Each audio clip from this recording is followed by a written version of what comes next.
word for today is scary. I've talked on this topic quite a lot before, since I make quite a lot of horror themed or horror inspired or horror influenced games, but horror is very difficult to bring across in a tabletop RPG for many of the same reasons that comedy is difficult to do.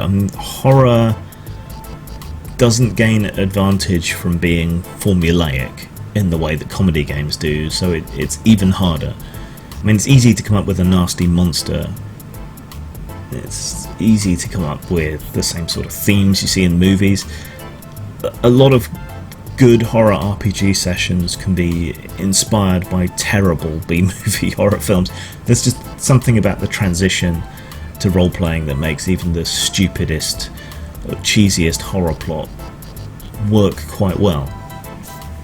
The other problem that we have, I think, is that there is a core conflict between one of the key conventions in horror as a genre and the key convention and idea, the appeal of role-playing games, which is agency.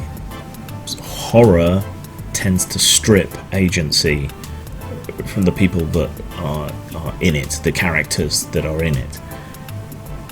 It also tends to have a high body count, and there's not a lot of fun to be had if your character dies and you're left sat there twiddling your thumbs at the table while everyone else continues. So there aren't really a lot of good options for horror.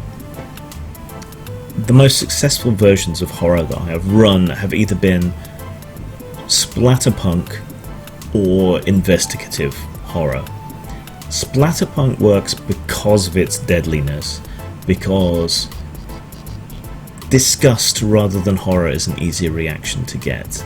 So if you inflict gratuitous wounds on a character or you describe a monster in vivid detail, people can imagine and wrinkle their nose. And especially if you tie it to something transgressive that people as a whole don't like, that works quite well.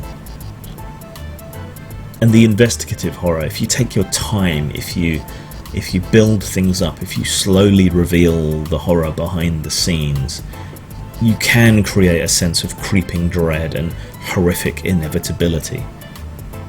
But horror, as you see it in the movies, and quite often as you read it in books and so on, that people get terrified and lose their agency, that doesn't work so much in RPGs because it spoils the fun. One way around that is to tell someone, okay, you're horrendously terrified, but how you react to that, what you do with that, is down to you. Or you've been driven mad, but what kind of madness manifests and how you act upon it, that might be down to you as the player. After all, you have the best understanding of your character and the potential fractures in their psyche and so on. I would be remiss if I didn't also mention that horror has become extremely dicey to run at conventions or in stores and so on, because there are an awful lot of people who are almost waiting for an excuse to take an issue with a game or a scenario or a games master, even when the scenario is obviously horror, even when it contains obvious horror elements, when its influences are worn on its sleeve.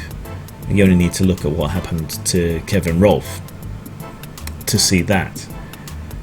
And horror is extremely risky because it's transgressive, because it's horrifying, because the fun in horror is being horrified, disgusted.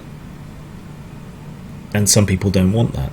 So why they're playing a horror game in the first place, I don't know, but it's risky. So perhaps you're best off playing with people you know. It's a shame, but that's the world we live in.